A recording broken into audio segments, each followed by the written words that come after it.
Oh putain, c'est la dinguerie. Ah, coupure d'électricité. Plus rien fonctionne. Ladies and gentlemen, your attention please. There is an emergency situation in the building.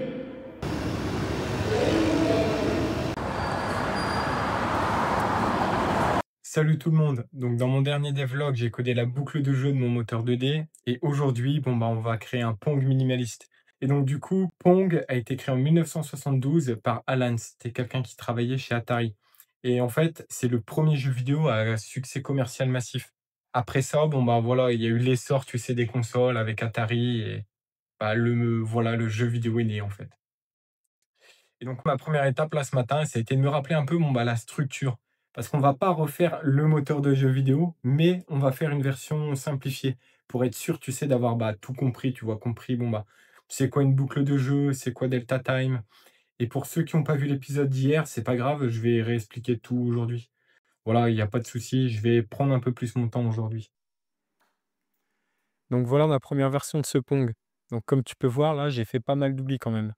Par exemple, j'ai oublié beaucoup de paramètres. J'ai oublié que dans 7 FPS, tu devais mettre FPS, que dans Limit Frame, devais mettre Frame Time, dans Update, le Delta Time. Et j'ai ajouté aussi quelques petites fonctions en trop. Par exemple, tu vois, j'ai ajouté la fonction Rune. Mais ici, c'est inutile parce qu'en fait, il y a tout le code qui est dans le même fichier. On ne sépare pas la logique du jeu, donc avec le Game Instance, du moteur de jeu vidéo, tu vois, Engine Loop. Donc, c'est-à-dire que là, on a tout qui est au même endroit, tout qui est un peu condensé. C'est-à-dire, par exemple, dans le init, au lieu d'initialiser seulement les touches et d'initialiser la vue ailleurs, on initialise tout au même endroit. Donc, bien sûr, moi, j'ai implémenté SDL, hein, et voilà, j'ai réussi à le faire, donc j'étais quand même assez content. Bon, je vais continuer tout ça et on se retrouve juste après. Bon, les gars, là, il est 13h. Donc aujourd'hui, c'est un épisode un peu plus détendu, hein. Je vais vous réexpliquer là un peu qu'est-ce qu'une boucle de jeu. Donc en fait, un jeu vidéo, tu vois, ça s'exécute pas qu'une seule fois, ça s'exécute constamment. Et donc du coup, tu vois, tu prends les entrées du joueur, tu les mets à jour, et ensuite, tu affiches le rendu. Mais là, il nous manque quelque chose. Parce que par exemple, là, si on met à jour la vitesse, la vitesse, elle va être mise à jour par rapport à la puissance de l'ordinateur. Et donc du coup, quelqu'un qui a un ordinateur plus puissant, lui, il va aller plus vite. Et quelqu'un qui a un ordinateur plus faible, il va aller plus lentement. Donc du coup, tu vois, là, ça cause problème. Donc ce qu'on doit faire, c'est qu'on doit utiliser Delta Time. En fait, Delta Time, ça permet de calculer le temps, tu sais, et d'avoir quelque chose de fluide. Et tout ça, bien sûr, ça se passe dans la boucle de jeu. Donc une boucle de jeu, en fait, c'est là où tu vas retrouver les entrées utilisateurs, où tu les mets à jour selon Delta Time, et ensuite, tu affiches le rendu. Et chaque entrée, tu vois, dans cette boucle, en fait, c'est ce qu'on appelle une frame. Et une frame, c'est une image. Et il peut avoir plusieurs images par seconde. Et donc, du coup, en utilisant Delta Time, on a quelque chose de beaucoup plus fluide. Mais par contre, si on n'ajoute pas de limite, on peut avoir par exemple une frame qui va être super longue ou une frame qui va être super courte. Et donc, du coup, ça va bugger. Donc, ce qu'il faut faire, c'est qu'on ajoute une limite. Donc, voilà, ça, c'est vraiment la base, en fait, du moteur de jeu vidéo. Bon, voilà, là, j'ai une première version qui compile. Je vais vous la montrer. Hop. Donc là, il y a toujours cette petite fenêtre qui s'ouvre. Et hop, là, on peut voir. Donc là, on peut aller en haut, en bas, mais il n'y a pas encore les collisions. Et donc, au niveau du code, ça ressemble à ça. Donc là, voilà, j'ai fait pas mal de corrections. Une fois de plus, j'ai oublié pas mal de trucs. Comme par exemple, j'ai oublié d'initialiser la fenêtre de SDL. Donc SDL, c'est le moteur de rendu que j'utilise. Parce que ça sert à rien de recoder un moteur de rendu par soi-même, c'est long et il en existe déjà. Ensuite, j'ai eu un petit problème parce que j'avais pas précisé quelle horloge. Ici, donc du coup, ça fonctionnait pas, bien sûr. Ça a retourné une erreur. Il faut savoir qu'il y a différents types d'horloges.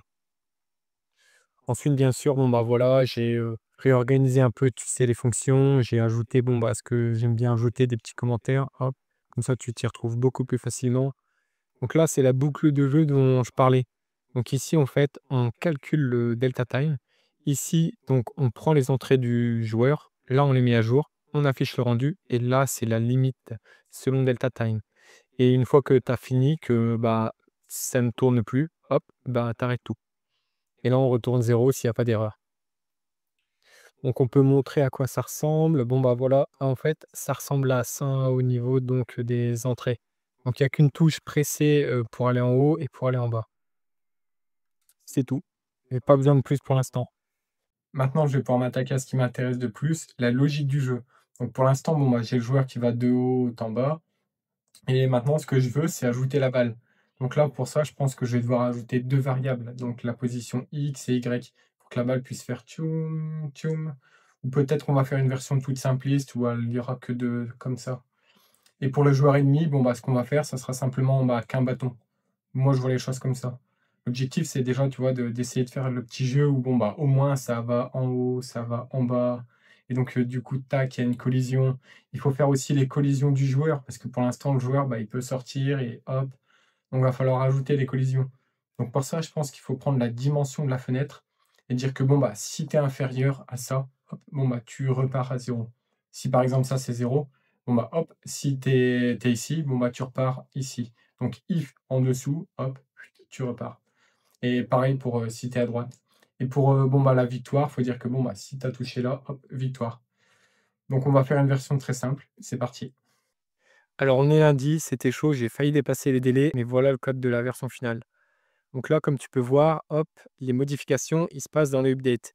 Donc c'est ici en temps réel, tu vois que bah, tu ajoutes les vérifications pour voir si le joueur il dépasse en haut ou si le joueur il dépasse en bas et pareil pour l'ennemi. Donc là, pour le joueur, bon bah, s'il est en dessous de 0, et ben hop, il repart à 0. Ensuite, s'il a atteint la limite de WH, et bien hop, il repart dans le bon sens. C'est ce qui fait qu'il sort jamais de la limite.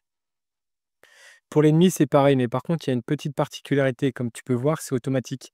Donc là, en fait, j'ai créé une variable booléenne et selon si c'est vrai ou si c'est faux, bon, bah, ça va en fait changer la position. Donc là, par exemple, si l'ennemi est en dessous de 0, eh bien là, la position Y repasse à 0. C'est ce qui fait qu'il ne sort pas de la limite. Et donc, du coup, enemy going down, c'est vrai, parce qu'en fait, oui, il va descendre. Et sinon, tu vois, bah là, ce qui se passe, il atteint la limite ici, bah, il repart dans ce sens-là. Et c'est fait automatiquement. Hop. Et comme tu peux voir, la vitesse est calculée fois delta time. C'est le calcul dont je te parlais. Et donc, ça se passe dans le update. J'ai failli oublier, mais je pense que là, tu veux voir à quoi ça ressemble. Hop, on va voir ça ensemble tout de suite. Et hop, comme tu peux voir, tac, il y a la collision. Et là, on renvoie la balle. Et là, s'il a le temps, hop, il va venir attraper la balle. Et comme tu peux voir, là, justement, c'est très intéressant. J'ai dû changer la taille des raquettes parce que sinon, au niveau du gameplay, bon, bah, ça allait pas. En fait, il n'y avait jamais la collision qui était faite. Donc voilà, si tu as aimé le projet, laisse un j'aime et je ferai une version plus évoluée.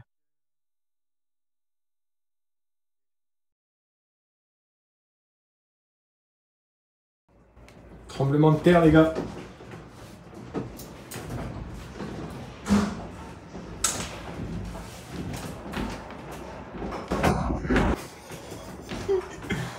Oh putain, c'est la dinguerie.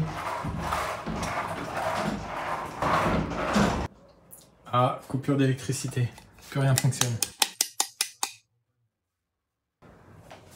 Merde. Please do not use the lifts. Ladies and gentlemen, your attention please. There is an emergency situation in the building. Please evacuate by the nearest exit staircase and obey all instructions given by the fire wardens. Please do not use the lifts.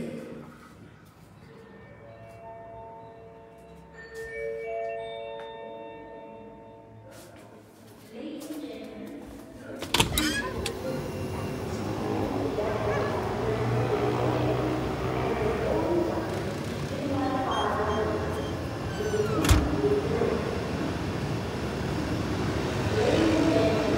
Bon les gars, je crois que je vais devoir quitter le building hein, quand même, enfin le bâtiment quoi.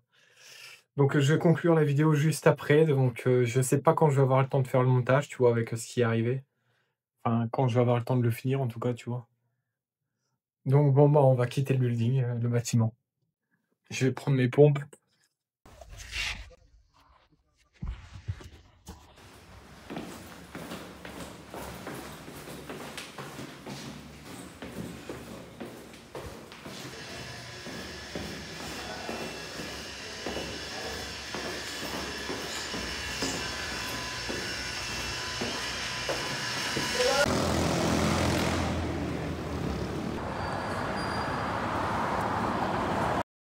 Bon voilà, là je viens de rentrer les gars, il va être minuit.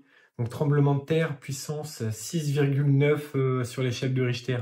Enfin voilà quoi, c'était un sketch. Vraiment, c'est le deuxième tremblement de terre que je vis depuis que j'habite ici. Et waouh, c'était vraiment un sketch. Ça faisait vraiment... Oh putain là là, moi je voulais simplement conclure ma vidéo, tu vois, finir le montage, refaire quelques plans. Et voilà quoi, basta poster la vidéo ce soir. Finalement, bon ça arrivera sûrement demain. Parce que voilà quoi, j'ai pas le temps de la poster là, il va être minuit. Donc bon, pour vous, donc il va être 18 h. Mais voilà quoi, c'était un sketch quand même. Je voulais simplement conclure ma vidéo sur le Pong, tu sais.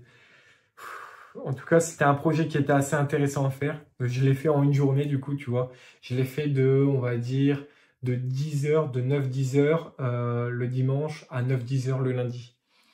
Et que dire là-dessus par rapport à ce projet? Tout ce qui est connaissance de base, ça va, tu vois. Je sais ce que c'est une boucle de jeu. Je sais ce que c'est Delta Time.